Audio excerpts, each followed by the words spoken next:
Bienvenue à ce nouvel épisode d'Absence, une série du balado Source de la Fédération canadienne des enseignantes et des enseignants, CTF-FCE. Cette série d'enquêtes dévoile les causes de la crise de l'éducation publique à travers les témoignages de membres du corps enseignant. Mon nom est Aurore Alessandra et dans cet épisode, nous nous pencherons sur la pénurie de personnel enseignant dans les écoles de langue française et les programmes de français langue seconde. Dans un premier temps, nous examinerons ce qui distingue l'enseignement en français de l'enseignement du français au Canada. Puis nous parlerons de la pénurie de personnel enseignant dans différents contextes pour tenter de mieux comprendre les raisons qui poussent les enseignantes et enseignants à quitter la profession, les défis en contexte minoritaire et les conséquences qui en découlent. Afin de mieux cerner l'ampleur de la crise au pays, nous entendrons des enseignantes et enseignants nous parler des répercussions de la pénurie de personnel sur leur quotidien. Des spécialistes du Canada et d'ailleurs, notamment des porte-paroles de l'éducation, une chercheuse et un auteur, se prononceront également sur la question. Venez découvrir avec nous ce qui manque aux écoles, les absences, et trouver des pistes de solutions pour remettre le système d'éducation publique du Canada sur la bonne voie. Dans certains cas, les témoignages que vous entendrez seront lus par des comédiennes ou comédiens afin de respecter l'anonymat des intervenantes et intervenants.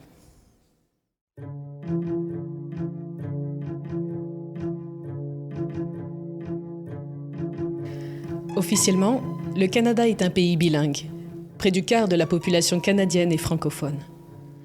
Plus d'1 million de francophones vivent hors Québec, dans des communautés qui doivent au quotidien faire face à des défis linguistiques, identitaires et culturels. Que ce soit en Acadie, en Ontario, dans l'Ouest ou dans les territoires, les francophones en contexte minoritaire défendent aujourd'hui encore leur droit de vivre, de travailler et d'étudier en français. La protection des droits linguistiques des francophones au Canada repose sur de solides assises juridiques. Adoptée en 1982, la Charte canadienne des droits et libertés garantit des droits fondamentaux aux francophones en contexte minoritaire. L'article 16 établit l'égalité du français et de l'anglais comme langues officielles du Canada. Et l'article 23 reconnaît le droit à l'instruction dans la langue minoritaire, là où le nombre de personnes parlant cette langue le justifie. Ces dispositions ont permis d'importantes avancées, notamment la création d'écoles et de conseils scolaires francophones d'un bout à l'autre du pays. Elles ont aussi servi de fondement à des décisions judiciaires majeures, comme celle rendue dans l'affaire Mahé en 1990 en Alberta, qui a reconnu aux francophones le droit de gérer et de contrôler leurs écoles. La loi sur les langues officielles, adoptée en 1969 et modernisée en 2023, est un autre instrument juridique fondamental qui garantit l'égalité du français et de l'anglais au sein des institutions fédérales et favorise le développement des communautés francophones en situation minoritaire. Selon Statistique Canada, en 2021, un peu plus d'un enfant de moins de 18 ans sur 10 était admissible à l'instruction en français au pays en dehors du Québec. Pour faire face à la demande, un vaste réseau comptant plus de 700 écoles de langue française est en place dans 12 des 13 provinces et territoires du Canada où le français est la langue minoritaire.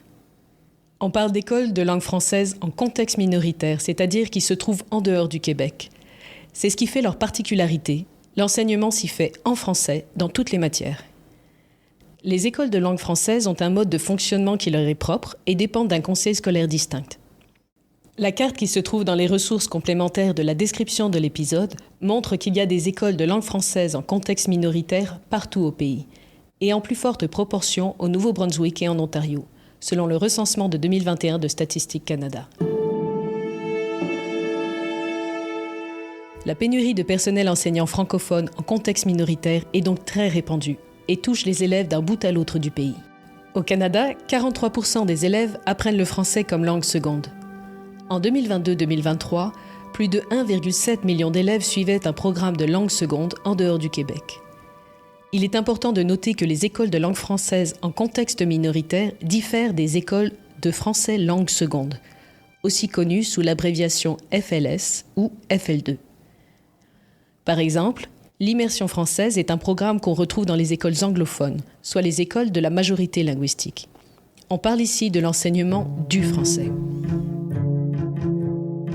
Je suis diplômée d'une école de langue française de Saint-Boniface à Winnipeg. Alors, je suis donc un produit du système d'éducation de la minorité francophone au Canada. Heidi Yetman, la présidente de la CTFFCE, nous parle de la complexité de la pénurie de personnel enseignant, de ses causes et de ses conséquences.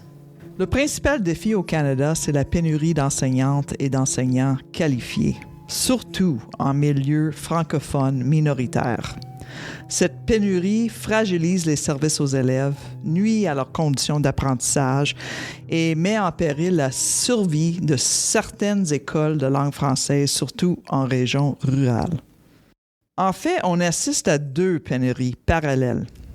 Il y a d'un part la pénurie nationale de personnel enseignant, qui est plutôt, je dirais, une crise de rétention et de recrutement.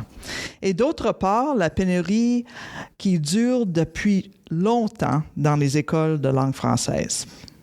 Pour ce qui est de la crise de la rétention et recrutement, la difficulté ne se limite pas à combler des postes vacants.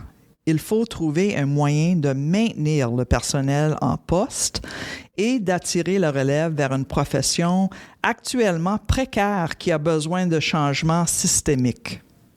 Le problème ne vient pas du fait qu'on manque de personnel enseignant qualifié au Canada. Les enseignantes et enseignants sont là. C'est la dégradation rapide des conditions de travail qui est au cœur de la crise. Il y a aussi la pénurie dans les contextes francophones minoritaires, notamment en milieu rural. Selon le sondage de suivi semi-annuel de 2024 de la Fédération, 92% des Canadiennes et Canadiens francophones estiment qu'il y a une pénurie d'enseignantes et d'enseignants dans leur collectivité, contre 71% des anglophones.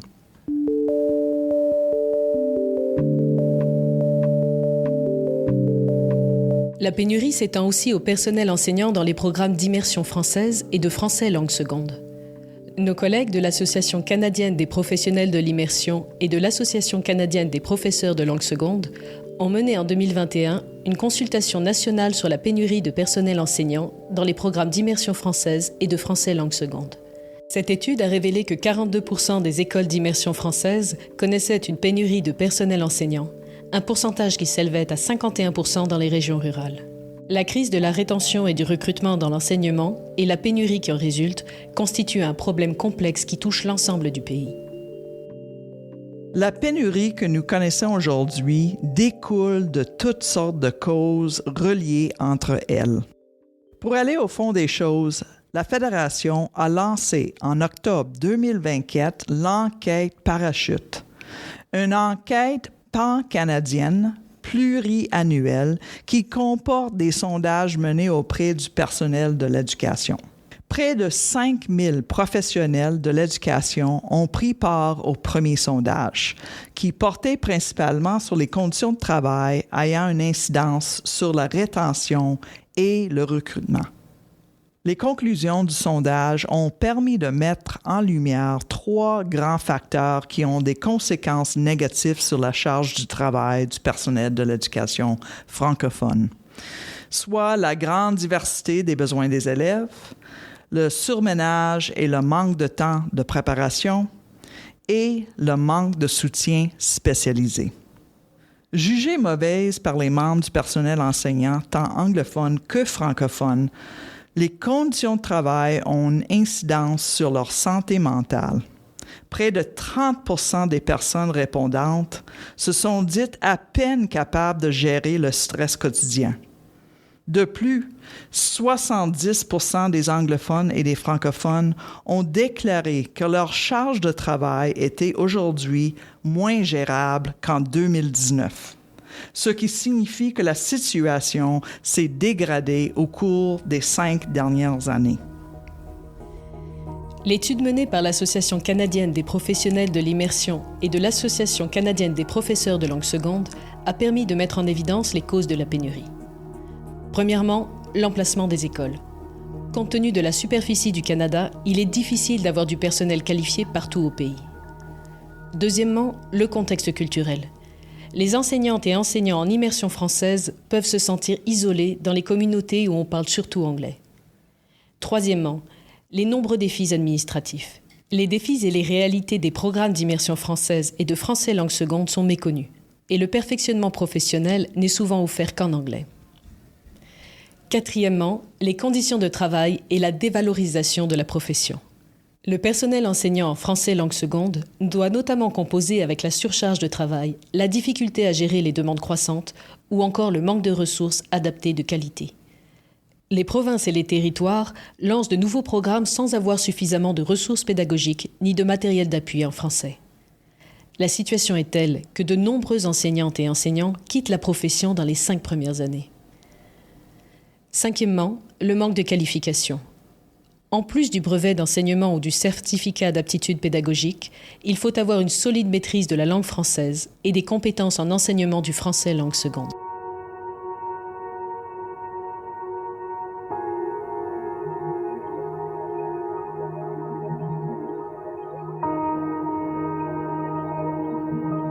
Les programmes d'immersion française gagnent en popularité et ont enregistré une hausse des inscriptions de près de 40% en 20 ans. Si cette tendance a quelque peu ralenti après la pandémie, les inscriptions dans les écoles francophones, elles, continuent d'augmenter. On observe par exemple en Alberta une augmentation du nombre d'inscriptions dans les écoles de langue française. Selon Radio-Canada, les effectifs continuent de grimper dans les écoles albertaines, y compris les écoles francophones, ce qui engendre des carences en matière d'infrastructures et de personnel. Le Conseil scolaire Centre-Nord à Edmonton a enregistré une hausse de 7,3% du nombre d'inscriptions par rapport à l'année dernière.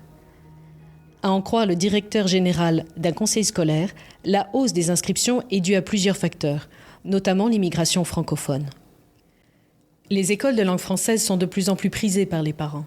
Et pour répondre à cette demande, il faut embaucher de nouveaux membres du personnel enseignant et adapter les ressources. Ces données indiquent cependant qu'une augmentation du nombre d'inscriptions dans les écoles de langue française est à prévoir, ce qui pourrait aggraver la pénurie.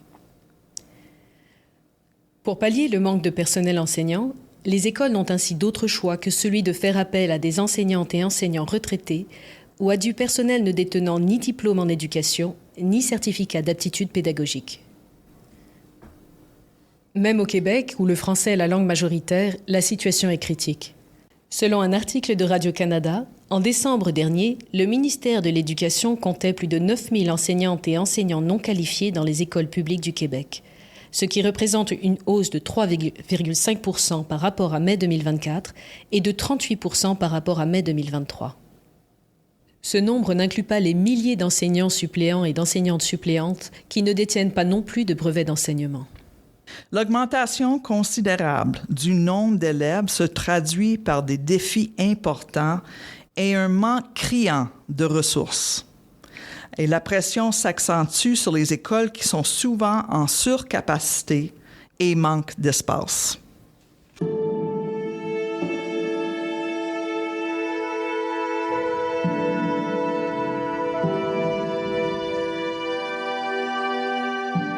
La pénurie d'enseignantes et enseignants francophones qualifiés fragilise la francophonie canadienne en privant les élèves du droit que leur garantit la Charte canadienne des droits et libertés d'être scolarisés en français. Les francophones en contexte minoritaire font partie des groupes en mal d'équité. La pénurie de personnel vient donc s'ajouter à d'autres défis que les écoles doivent relever pour assurer l'épanouissement linguistique et la construction identitaire de leurs élèves.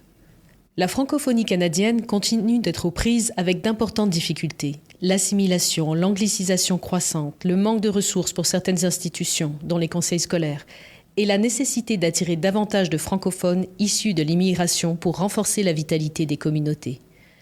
En l'état actuel des choses, la pénurie d'enseignantes et enseignants menace la pérennité de l'éducation en français.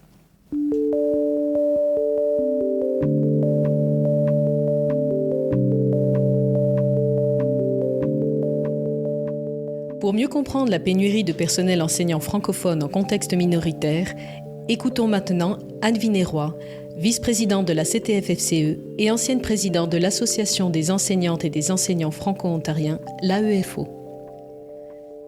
Donc, nous, la pénurie n'a pas seulement commencé au moment de la pandémie. La pénurie continue de s'accentuer année après année. En 2015-2016, il y avait environ 150 personnes qui enseignaient dans nos écoles sous des lettres de permission. Et ce nombre-là est passé à 700 en 2021-2022. Alors, ça représente une augmentation là, beaucoup trop grande au niveau des effectifs pour le personnel enseignant qui n'est pas certifié. Et si on compare avec les anglophones, eux, c'est 0,5 % des effectifs qui travaillent sous des lettres de permission, contrairement aux francophones. Il y a plus de 50 % des permissions intérimaires qui sont accordées à des conseils scolaires francophones pour l'embauche d'enseignants qui sont non qualifiés. Qu'est-ce qui a conduit à l'embauche d'un plus grand nombre d'enseignantes et enseignants non qualifiés dans les écoles de langue française de l'Ontario? On a des données de l'Ordre des enseignants qui dit que 30 % des diplômés des programmes de formation en langue française ne renouvellent pas leur certificat de qualification après 5 ans. Ces données alarmantes proviennent de l'Ordre des enseignantes et des enseignants de l'Ontario qui délivre les autorisations d'enseigner dans la province. Elles montrent clairement que le personnel qualifié délaisse le système d'éducation publique ontarien pour aller enseigner dans des établissements privés ou dans d'autres provinces, quand il ne quitte pas tout bonnement la profession. Alors, malgré le plus grand dévouement du personnel enseignant à un moment donné, ça use tout ça et il y a des limites à ce qu'on peut faire humainement quand on n'a pas les ressources, quand on n'est pas appuyé et quand on nous en demande de plus en plus. En outre, comme cela a été mentionné plus tôt, les établissements francophones de la province connaissent une hausse du nombre d'inscriptions. La demande d'éducation de langue française, c'est une augmentation qui continue depuis la création des conseils scolaires de langue française qui date déjà d'un certain nombre d'années. Il y a quand même au-delà ou tout près de 500 postes qui ne sont pas comblés à chaque année parce qu'on n'a pas assez de personnes qui complètent la formation en enseignement. Donc, si les effectifs augmentent, mais que le pourcentage de membres ou de personnel enseignant qualifié n'augmente pas, eh bien, il y a un problème. Une autre cause explique la pénurie de personnel enseignant francophone en Ontario. La pénurie du personnel qualifié est pas seulement due à l'augmentation de la demande du système d'éducation de langue française dont on vient de parler. Ça découle vraiment des décisions qui ont été prises par le gouvernement au début des années 2010 pour répondre à un enjeu de surplus de main-d'œuvre qu'il y avait dans le système anglophone. Et le système d'éducation de langue française il connaissait un certain équilibre entre l'offre et la demande à ce moment-là. Quand le programme de formation à l'enseignement a été prolongé à 2 ans, le système francophone souffrait déjà un peu. On avait déjà annoncé cette pénurie-là qui se tramait déjà. Il s'est retrouvé en situation de déséquilibre. La décision prise unilatéralement par le gouvernement de l'Ontario a créé un déséquilibre dans le système d'éducation francophone et a fait plus de mal que de bien. Cela prouve qu'il n'y a pas de recette miracle et qu'on ne peut appliquer à une minorité des solutions conçues pour la majorité. Ce qui fonctionne dans certains cas ne marchera pas systématiquement et peut avoir des effets indésirables. Le gouvernement ontarien a fait fi de ses obligations envers le système d'éducation francophone. En outre, il ne se passe pas un jour sans que les enseignantes et enseignants francophones observent les effets négatifs que la pénurie croissante de personnel a sur l'apprentissage des élèves.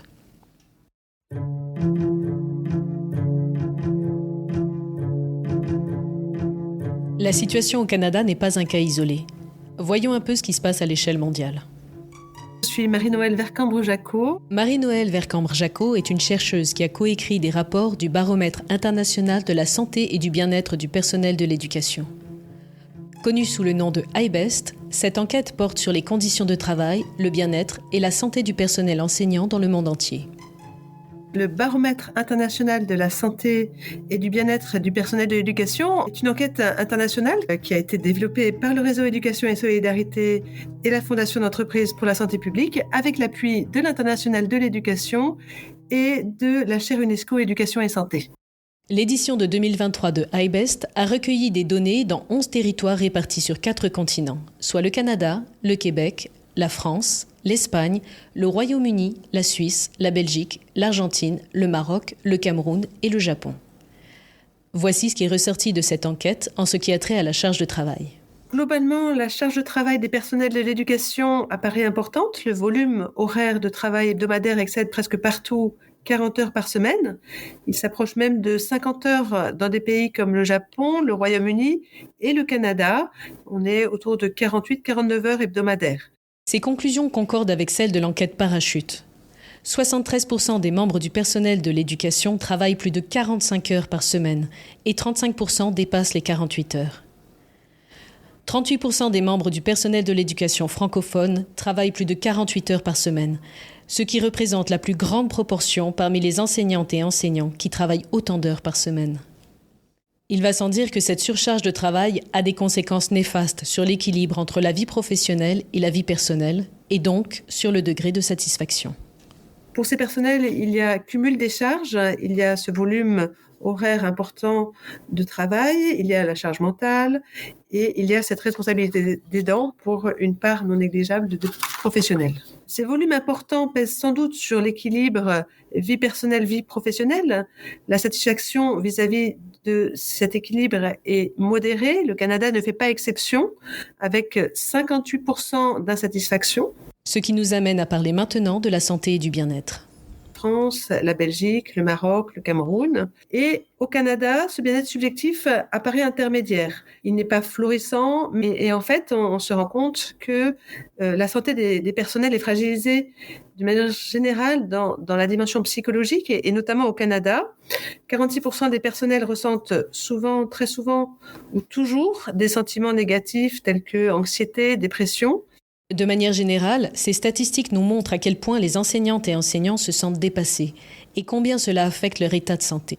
Cela signifie que les membres du personnel de l'éducation cherchent de plus en plus à se réorienter vers des domaines moins stressants, où la charge de travail permet d'atteindre un meilleur équilibre entre la vie professionnelle et la vie personnelle. En ce qui concerne la pénurie à l'échelle mondiale, les Nations Unies ont fait savoir que d'ici 2030, 7 membres du personnel enseignant sur 10 devront être remplacés au secondaire et qu'on aura besoin de 44 millions d'enseignantes et enseignants de plus à travers le monde. L'Europe et l'Amérique du Nord devront trouver 4,8 millions de membres du personnel de l'éducation, ce qui les classe au 3e rang des demandes les plus fortes. Les Nations Unies estiment en outre que d'ici 2050, la pénurie de personnel enseignant sera généralisée à l'échelle mondiale et que le Canada figurera parmi les pays qui auront le plus de recrutement à faire en enseignement. Devant cette pénurie mondiale croissante, l'Internationale de l'éducation, une fédération syndicale qui représente plus de 33 millions de membres parmi le personnel de l'éducation de par le monde, et dont la CTFFCE fait fièrement partie, a lancé à l'échelle mondiale une campagne intitulée « La force du public, ensemble, on fait école ». Cette campagne presse les gouvernements d'investir dans l'éducation publique, qui constitue un bien public et un droit de la personne fondamentale, et d'investir davantage dans la profession enseignante, garante ultime d'une éducation de qualité. Les organisations de l'enseignement du monde entier s'unissent pour assurer une éducation publique de qualité pour tous et toutes. Écoutons maintenant des enseignantes et enseignants de tout le pays à qui nous avons demandé de nous donner leurs impressions sur la pénurie. Donc, je suis Monaïri Sivigny, la présidente des éducatrices et éducateurs francophones du Manitoba. Au Manitoba, on voit, parce qu'on représente à la fois les écoles d'immersion et aussi les écoles franco-manitobaines. Et aux 2 niveaux, dans les 2 programmes, on voit une pénurie. Puis ça se voit aussi parce que notre territoire est énorme. Donc, quand on parle d'une pénurie, c'est au nord, surtout dans les régions éloignées. Mais même en ville, on voit aussi que c'est dans toutes les écoles. Ça fait que quand on parle aux enseignants en immersion, les suppléants ne seront pas là et des suppléants encore plus francophones ne sont pas là. Donc, on le voit, on le ressent. Les enseignants disent qu'ils vont souvent préparer en anglais parce qu'on ne peut pas s'attendre à ce que le suppléant qui rentre dans notre classe va être capable de le faire en français. Donc, ça, c'est malheureux parce que souvent, quand on se retrouve avec par exemple, moi, quand j'enseignais dans une école d'immersion, j'avais des collègues qui ont été en arrêt de travail, maladie, etc. Et pendant quelques semaines, 1 mois, leur classe se retrouvait sans enseignant capable de le faire en français. Ça fait aussi qu'on voit que c'est la lourdeur aussi sur tous les autres membres de l'éducation.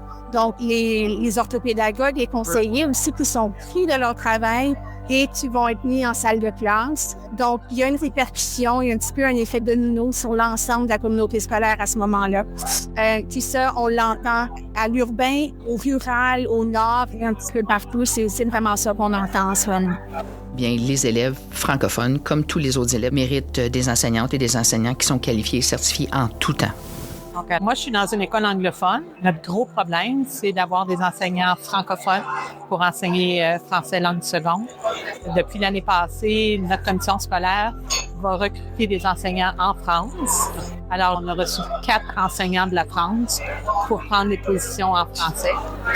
Et puis, on a encore énormément de difficultés. Moi, je connais plusieurs personnes là, qui sont allées dans la profession pour aller enseigner en français, puis les conditions dans les écoles, la violence, tout ça, ils ont tous abandonné. Ils sont allés dans d'autres secteurs. Alors, je pense que ça, c'est une des grosses parties pourquoi on a de la difficulté avec la rétention des enseignants. C'est parce que, bon, les conditions sont tellement difficiles maintenant. Un des effets qu'on remarque, c'est qu'on doit retirer les services spécialisés à certains élèves quand il manque d'enseignants dans une école. Donc, soit c'est des services à long terme qui sont affectés si on ne peut pas remplir des positions qui sont permanentes, mais ce qu'on voit le plus souvent, c'est un manque de suppléance qui est certifié. Donc, à ce niveau-là, quand il n'y a pas des suppléants qui sont dans les écoles pour assurer des services spécialisés, ce sont les enseignants certifiés qui offrent ces services-là qui vont en salle de classe. Alors, nos élèves à grands besoins, nos élèves qui sont en apprentissage de la langue française, nos élèves qui ont des besoins particuliers au niveau du comportement de la santé mentale, c'est souvent ces élèves-là qui sont moins desservis quand il y a un manque de personnel dans les écoles. Puis l'autre chose, c'est qu'on a des membres ou des enseignants qui sont non certifiés dans les écoles. Il y a quand même un fardeau qui peut être mis sur les autres enseignants certifiés autour de mieux les encadrer. C'est des gens qui n'ont pas la formation. Donc, peu importe leur volonté ou leur capacité ou leurs habiletés, il y a quand même un manque de la base de comment effectuer le travail d'un enseignant. Alors, ça peut ajouter un fardeau sur des enseignants qui sont déjà très surchargés. Donc, à ce niveau-là, on voit un niveau d'énergie qui pourrait être affecté. Puis, le dernier point que j'aurais à dire à ce niveau-là, c'est que il y a des parents qui vont choisir de retirer leurs enfants de nos écoles de langue française quand ils voient qu'il y a un déclin au niveau de l'enseignement qui est certifié dans les écoles. Parce que si on choisit d'envoyer leurs enfants dans une classe avec un enseignant certifié, l'autre côté de la rue, une école anglophone, ou dans notre nord d'Ontario où il manque beaucoup d'enseignants, et l'envoyer dans une classe combinée niveau tri peut-être avec un enseignant qui est non certifié, pour certains parents, c'est un non-sens de les envoyer dans une école francophone. Donc, on va potentiellement voir même le déclin de nos inscriptions dans les écoles francophones à cause de l'effet de ce manque de certification-là et ce manque de professionnels dans nos écoles. Et vraiment, c'est qu'il faut s'attaquer à nos conditions de travail. On peut pas aller recruter du personnel enseignant certifié qui va dépenser 6 ans à l'université pour aller chercher leur brevet.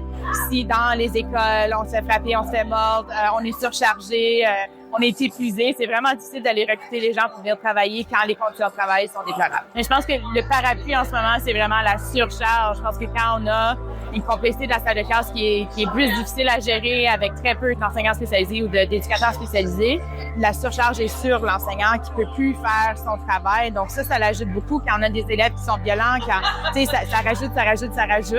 Fait que c'est vraiment le manque de support, je dirais, en salle de classe qui pourrait venir améliorer et aider dans nos conditions de travail. Cela fait des années qu'il y a une pénurie du personnel enseignant. Il y en a qui partent à la retraite et les écoles ont les portes grandes ouvertes.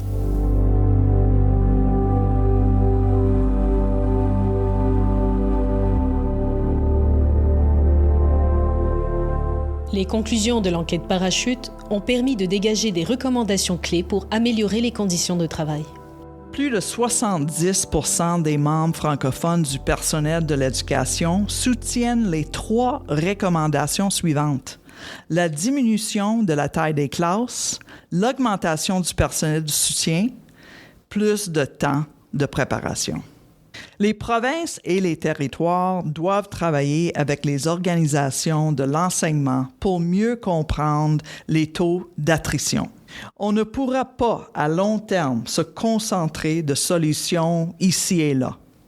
Il faudra instaurer des changements systémiques pour rebâtir les fondations de la profession. L'étude menée par l'Association canadienne des professionnels de l'immersion et l'Association canadienne des professeurs de langue seconde a permis de dégager des pistes de solutions pour le français langue seconde, soit recruter et former des enseignants de français langue seconde, faciliter l'accès aux possibilités de perfectionnement professionnel, soutenir les responsables des programmes d'immersion française, collaborer avec les établissements de formation pédagogique pour former un plus grand nombre d'enseignantes et d'enseignants de français langue seconde. Je trouve que le sujet est très important, c'est-à-dire l'intégration des personnes issues de l'immigration récente, parce que nous sommes en milieu minoritaire, on manque d'enseignants, on va les chercher, on met des ressources pour aller les chercher. Il faut mettre les ressources pour les accompagner maintenant qu'ils sont sur place. Sinon, nous serons dans un processus de porte tournante. On observe en éducation un phénomène similaire à ce qui se passe en santé. Et les employeurs font appel à du personnel formé à l'étranger pour faire face à la pénurie. Un rapport de l'UNESCO montre que le Canada figure parmi les 4 pays qui accueillent 70% des personnes migrantes hautement qualifiées des pays de l'OCDE et qu'il fait partie, avec l'Allemagne, le Royaume-Uni et les États-Unis, des pays qui attirent le plus grand nombre d'enseignantes et enseignants issus de l'immigration. Mais il ne suffit pas de recruter des gens à l'étranger pour résorber la pénurie de personnel dans l'enseignement. Il faut aussi les accueillir et les accompagner dans leur nouvel environnement. Afin de mieux comprendre le phénomène, nous avons discuté avec Mensa Emedzo, membre de l'AEFO. Originaire du Togo, Mensa est titulaire d'un doctorat en littérature française de l'Université de Strasbourg, en France, où il a également été chargé de cours pendant ses études. Il a par la suite immigré au Canada en 2009. Écoutons son histoire. Donc, à Montréal, j'ai essayé de trouver un emploi en enseignement. J'ai fait mon baccalauréat en enseignement à Gatineau, où j'ai fait 3 ans de suppléance à long terme, avant seulement de migrer à Ottawa, dans un conseil scolaire en milieu minoritaire. Comment vous en êtes arrivé à venir travailler en Ontario? Oui, donc en fait, j'ai commencé au Québec faisant des suppléances à long terme, mais je n'arrivais pas à trouver ma place parce que à chaque fois qu'il y avait une opportunité réelle, c'est toujours d'autres personnes qui prenaient ces opportunités-là. Je dirais qu'il y avait une certaine discrimination à l'emploi à ce moment-là, parce que quand on est de l'extérieur, on entend juste parler du Québec en tant que province francophone ou bien milieu francophone pour vivre. Donc, je n'avais pas cette conscience qu'en dehors du Québec, il y avait une certaine communauté française qui était vivante et dynamique. C'est seulement quand les portes se sont fermées pour moi à Gatineau que j'ai commencé par lorgner sur les autres communautés francophones. Et je postulais un peu partout à cette époque-là. Et puis un beau matin, le téléphone sonne. Je n'ai même pas vu le numéro avant de décrocher. Et on me dit, Monsieur Emedzo, êtes-vous toujours intéressé par le poste d'enseignant? Moi, je dis oui, absolument. Je ne savais même pas si j'allais être à Vancouver ou... Ouais. Et heureusement, pour moi, c'était juste à côté. Donc, c'était à Ottawa. Et le lendemain, je suis allé voir le directeur. Et c'est comme ça que j'ai commencé en Ontario. C'était vraiment, disons, après l'échec québécois, que je me suis décidé à aller de l'autre côté. Parce que je n'avais pas cette conscience de la communauté francophone dans les autres provinces, en somme. Et qu'est-ce qui vous a plu dans le système d'éducation publique au Canada? Alors, ce qui m'a beaucoup plu, c'est vraiment cette disponibilité de ressources. Vraiment, on a beaucoup de ressources ici comparé à mon pays d'origine, bien entendu. Disons, les élèves, ils ont tout ce dont ils ont besoin, des ordinateurs par élève. On a les services des ressources de la réussite, donc une équipe de la réussite qui est là, quand l'élève a de la difficulté. On a du soutien psychologique qui est là aussi parce que nous avons des travailleurs sociaux ou bien des travailleurs sociaux, si vous voulez. Et en plus de ça, il y a une certaine organisation du système qui fait en sorte que tout le monde peut avoir sa place. Je m'explique.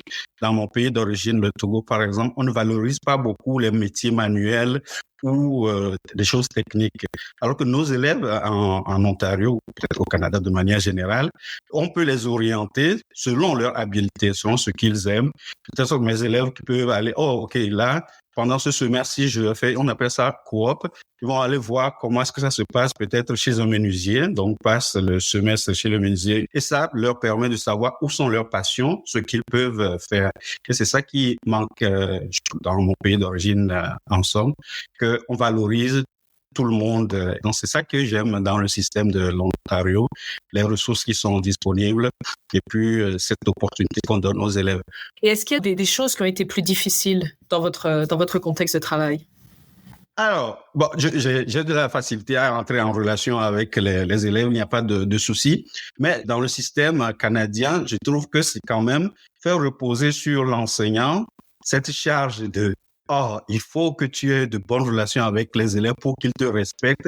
C'est ça que je trouve un peu, difficile. Parce que pour moi, un enseignant est un enseignant. Tu n'as pas besoin d'aimer l'enseignant pour respecter cette personne-là.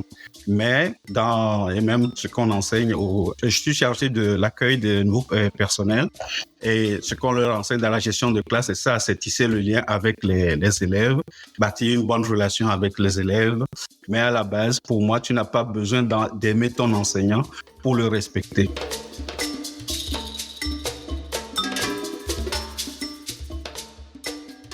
D'accord. En 2019, vous avez publié le livre « Dites-leur que je suis québécois » aux éditions de l'Homme, qui traite des défis que doivent relever les nouveaux arrivants et nouvelles arrivantes. Qu'est-ce qui vous a inspiré? Pourquoi vous avez senti l'urgence de raconter votre histoire? Alors, déjà, le titre, c'est « Dites-leur que je suis québécois », c'est de là que vient, en fait, je dirais, l'urgence d'écrire cette histoire, parce que les choses ont changé depuis. Mais en 2009, quand je suis arrivé au Canada et au Québec, on parlait du taux de chômage des personnes issues de l'immigration comparé à ceux qui sont nés ici ou bien qui ont toujours été ici. Et ça a été toujours des chiffres. On dit, c'est le double, c'est le triple, c'est 12%, c'est 8%. Et j'avais l'impression que on n'humanisait pas la personne issue de l'immigration. À l'époque, il y avait une sorte de clientélisme, en somme. Et de vivre cette discrimination, je me suis rendu compte que les gens qui étaient en face de moi, ce n'étaient pas de mauvaises personnes en réalité. Les directrices, les directeurs d'école, je les observe, ce n'étaient pas de mauvaises personnes. Mais j'avais juste l'impression que ils ne se rendaient pas compte de la dimension humaine, de tout ce qu'il y a autour. Moi, personnellement, ma mère dépendait de moi. J'ai des enfants qui sont à ma charge. Le fait de me tasser, de mettre quelqu'un d'autre à ma place, ça a des répercussions sur ma famille. Et pas juste ici au Canada, juste au Togo. Donc, j'avais eu le besoin de parler de cette histoire. OK, voici la situation. Quand vous avez un enseignant issu de l'immigration devant vous, c'est pas juste cette personne-là, c'est pas juste cet individu-là, il y a d'autres choses qui entrent en jeu. J'ai souffert de problèmes de santé mentale par rapport à ce rejet-là. Donc, c'était vraiment pour humaniser la personne issue de l'immigration que j'ai écrit mon livre pour raconter mon histoire. Et est-ce que vous avez le sentiment que votre expérience est représentative finalement du parcours d'autres personnes issues de l'immigration? Oui, à l'époque où j'ai publié le livre, j'ai eu beaucoup d'échos de personnes qui sont issues de l'immigration, des enseignants qui disent mais ça, quand je lis ton livre, c'est moi, tu parles de moi en réalité. Donc oui, ça a été très représentatif, mais les choses ont évolué depuis 2015, depuis 2009. Actuellement, on n'est plus dans la même réalité parce que actuellement, on a une telle pénurie d'enseignants que on est même obligé d'aller les chercher à l'étranger. Moi, en tant que conseiller pédagogique, je dois accompagner des enseignants qui débarquent directement du Cameroun et qui rentrent en salle de classe sans faire de formation. Et c'est un autre défi, en somme, de quelqu'un qui arrive et qui rentre en salle de classe directement. Tu ne sais pas comment manipuler le tableau interactif et autres. Ça, c'est un autre défi. Mais juste pour dire que les choses ont changé depuis 2015. On a plus d'opportunités, mais le défi actuellement, c'est d'accompagner ces gens-là, je veux dire. Ouais. C'est ça qui change. Oui, parce que vous disiez que les codes peuvent être différents aussi. Ici, vous parliez qu'il fallait développer une relation avec les élèves. C'est ça ce qui évolue d'un endroit à l'autre, j'imagine. Oui, effectivement. Moi, si je parle, je n'aime pas généraliser, mais si je parle de mon expérience togolaise, tu es en salle de classe, tu es l'enseignant. L'élève te respecte en tant qu'enseignant. Tu n'as pas besoin de déployer des efforts pour te faire respecter. Alors qu'ici, c'est différent. Il faut tisser une relation avec ces élèves-là. Et pour le faire, il faut poser des questions. Comment est-ce que ça va s'intéresser à l'élève, s'intéresser à ses goûts? Mais c'est comme ça que le système fonctionne ici. Et il faut qu'on s'adapte à ça. Donc, ouais, c'est différent, mais on s'adapte quand on a de l'aide et du soutien. C'est ça, ça doit aider d'avoir des gens comme vous, justement, qui offrent un lien aux personnes qui arrivent et qui travaillent dans des conditions qu'elles ne connaissent pas forcément. Oui. Dans mon conseil, par exemple, on a vraiment un parcours spécial pour les enseignants qui sont issus de l'immigration. On appelle ça parcours de la diversité et où on accompagne nos collègues qui sont issus de l'immigration, qui n'ont pas fait leurs études ici au Canada. Parce que c'est ça, en fait, l'essentiel du problème. Ceux qui n'ont pas fait leurs études primaires, secondaires au Canada ont besoin d'un arrimage en douceur dans le système parce que les cultures sont différentes et les pratiques pédagogiques ne sont pas les mêmes en somme. Ouais. Et si vous aviez un changement systémique à proposer pour faciliter justement l'insertion du personnel enseignant d'immigration récente, ça serait quoi? Je dirais qu'on devrait peut-être rendre, je dis ça en rigolant, rendre obligatoire une formation pour les directions d'école afin de mieux accueillir les enseignants qui sont issus de l'immigration. Parce qu'on en voit malheureusement où la personne arrive, on se dit que tiens, voilà les clés de ta salle de classe, tu tournes 2 fois à droite et à gauche, c'est ta salle de classe et c'est tout. Mais la personne n'a jamais été au Canada. La personne n'a jamais été dans une classe au Canada. On ne peut pas juste lui donner une clé pour dire voici la planification, voici tes élèves. Ça ne fonctionne pas. Donc, selon moi, on devrait rendre soit dans la formation des directions ou quand ils seront au poste, leur donner une formation. C'est ce qu'on fait dans mon conseil, mais c'est pas obligatoire cette formation-là. Une formation pour mieux accueillir la personne issue de l'immigration récente. De la même manière aussi, on doit donner une formation pour que ceux qui sont issus de l'immigration puissent mieux s'intégrer, leur donner des outils pour mieux s'intégrer. Donc, ça vraiment, essayer de trouver un moyen pour mieux accueillir et donner aux autres l'opportunité de mieux s'intégrer au système. Et est-ce que vous auriez des ressources ou des organisations à recommander aux enseignants, aux enseignantes qui arrivent en fait pour favoriser leur insertion? Au niveau des ressources, la FCE, c'est Fédération canadienne des enseignants, a sorti beaucoup de fascicules, autant pour les collègues qui accueillent, pour les directions qui accueillent, pour la personne qui s'intègre aussi. Au niveau de l'Ontario spécifiquement, il y a aussi un site Internet, Moi j'enseigne. C'est un site Internet où on a des ressources, des capsules d'auto-formation qui leur permettent de pouvoir s'intégrer, mais on leur donne aussi des mentors. Donc, ils ont accès à des mentors via cet organisme-là, Moi j'enseigne. En même temps, on les accompagne dans leur processus avec l'ordre et autres. Donc, il faut juste aller chercher l'information pour pouvoir trouver ces éléments-là. Écoutez, est-ce que vous aimeriez ajouter quelque chose à notre discussion? Je crois que c'est général, cette pénurie de main-d'œuvre au niveau de l'enseignement, que ce soit en Ontario, que ce soit en Alberta et autres. Oui, on a besoin de ces gens-là, mais il faut mettre les ressources pour les accompagner. Il faut mettre les ressources pour les soutenir, pour qu'ils puissent s'intégrer. Ça, c'est important. Et le mentorat fait partie des ressources les plus importantes, à mon avis. Mm-hmm. Donc, ce serait de jumeler, en fait, avec soit des gens qui sont arrivés avant, soit des gens qui ont grandi, mettons, sur place. Oui, je pense que les deux types de mentorat sont nécessaires. C'est-à-dire quelqu'un qui est aussi issu de l'immigration, mais qui est là depuis longtemps, qui a su s'intégrer au système. En même temps, quelqu'un qui a toujours grandi ici aussi pour aussi apporter son point de vue, apporter un peu sa touche pour accompagner la personne de manière de concert. Oui, je crois que c'est important ça. Et puis il y aurait, j'imagine, un enrichissement mutuel aussi de toutes ces personnes à travailler ensemble, à savoir qu'est-ce qui se fait ailleurs et qu'est-ce qui se... Effectivement.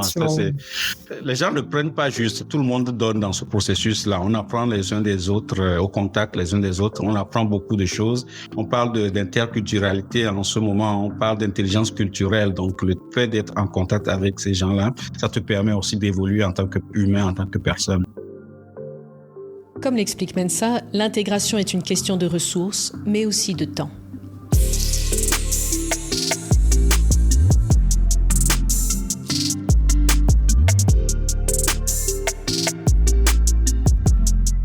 Pour répondre à ces besoins, la Fédération dirige un important projet pilote pour favoriser l'insertion professionnelle du personnel enseignant d'immigration récente dans les écoles francophones en contexte minoritaire. Ce projet, qui s'intitule « Enseigner 1000 parcours, une passion », est subventionné par Patrimoine canadien et réalisé en partenariat avec les organisations membres et associées, ainsi que le regroupement national des directions générales de l'éducation. Ce projet, qui a commencé en avril 2024 et prendra fin en mars 2026, comprend 3 volets, soit l'accompagnement en salle de classe, la formation et la recherche. Les participantes et participants, les personnes qui les accompagnent et les directeurs et directrices d'école reçoivent de la formation et un encadrement. Le personnel des écoles participantes est également formé aux questions de pluralisme et d'interculturalité à partir des ressources élaborées par le Centre mondial du pluralisme. Le volet de la recherche, dirigé par l'Université du Québec à Rimouski, servira à évaluer l'incidence des mesures mises en œuvre. Le projet s'appuie sur les résultats d'une enquête que la Fédération a menée en 2023-2024 en collaboration avec l'Université du Québec à Rimouski, grâce au soutien financier de Patrimoine canadien. Il répond aux besoins signalés par les organisations membres et associées de la CTF-FCE qui estiment qu'il faut renforcer la rétention du personnel enseignant dans les écoles francophones en contexte minoritaire. Mais on garde espoir, et il est important de ne pas perdre de vue le fait que l'enseignement reste une profession incroyablement gratifiante et valorisante. Je pense que la valeur de l'enseignement, c'est une assurance garantie sur le futur que nous voulons avoir. C'est-à-dire que nous sommes capables de préparer des jeunes afin de déterminer une société de l'avenir sur des valeurs certaines, en même temps de choisir le type de société que nous voulons pour le futur. Donc, la valeur de l'enseignement, je le vois comme étant justement cet investissement à préparer des jeunes pour demain. Je pense qu'il y a un effort à la base de faire pour aller recruter ces jeunes-là, de leur montrer qu'il y a de la valeur dans notre profession.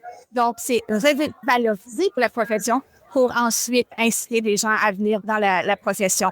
Donc, on a un rôle à faire, tant au niveau syndical qu'au niveau aussi juste enseignant en salle de classe, de montrer aux jeunes que non, il y a une valeur dans notre profession.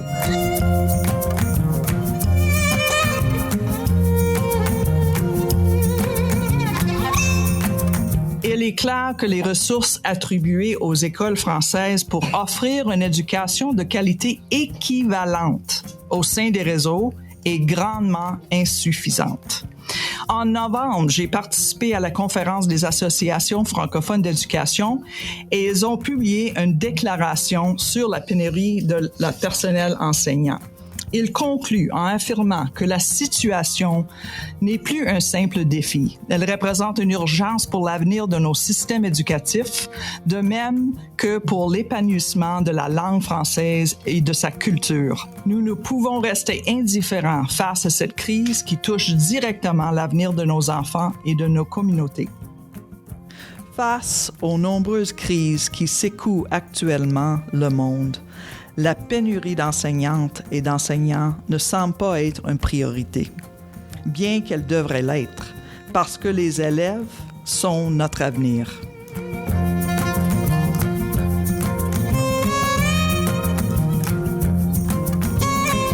La CTF-FCE offre une grande variété de ressources aux enseignantes et enseignants qui travaillent dans les écoles francophones en contexte minoritaire. La Fédération a conçu les fascicules de la collection Portraits de l'éducation dans le but de faciliter l'insertion socio-professionnelle des membres du personnel enseignant issus de l'immigration récente qui commencent à travailler dans les écoles francophones en contexte minoritaire. Ces fascicules sont téléchargeables gratuitement à l'adresse publication.ctf-fce.ca/fr. La PELF, ou Pédagogie à l'école de langue française, est une ressource en ligne qui a été élaborée par et pour le personnel enseignant des écoles francophones en contexte minoritaire au Canada. Le site propose des outils pédagogiques, de courtes vidéos et des idées d'activités afin d'aider le personnel enseignant à contribuer à la construction de l'identité francophone des élèves tout en travaillant à leur réussite scolaire. Visitez le www.pelf.ca pour en savoir plus.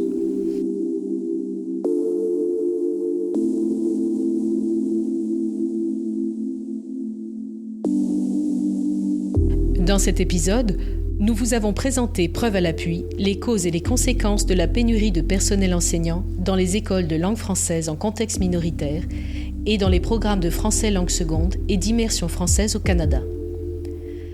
Afin de mieux comprendre l'ampleur du problème et de trouver des pistes de solutions, nous avons entendu des témoignages et discuté avec des chercheurs et chercheuses du Canada et d'ailleurs. Nous vous invitons à consulter les notes de l'épisode pour obtenir des liens vers les ressources mentionnées. Merci d'avoir écouté cet épisode de la série Absence, qui nous a permis de découvrir ce qui manque aux écoles publiques et d'explorer des pistes de solutions pour remettre les systèmes d'éducation publique au Canada sur la bonne voie. La série Absence du Balado Source est produite par la Fédération canadienne des enseignantes et des enseignants à Ottawa, sur le territoire traditionnel non cédé du peuple algonquin Anishinaabe.